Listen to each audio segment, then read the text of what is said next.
আজ স্বামী বিবেকানন্দের জন্মদিনের প্রাক্কালে তাকে শ্রদ্ধা জানিয়ে আমার এই নিবেদন, তার উল্লেখযোগ্য কিছু বাণী আমি পাঠ করে শোনাচ্ছি। বিবাদ নয় সহায়তা, বিনাশ নয় পরস্পরের ভাব গ্রহণ, মতবিরোধ নয় সমন্বয় ও শান্তি।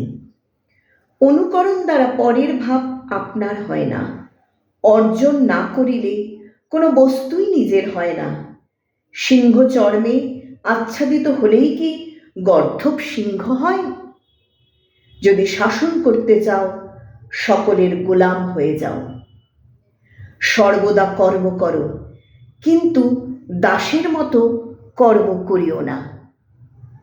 শরীরে বল নেই, হৃদয়ে উৎসাহ নেই, মস্তিষ্কে প্রতিভা নেই, কি হবে যে জড় পিণ্ডগুলি দ্বারা?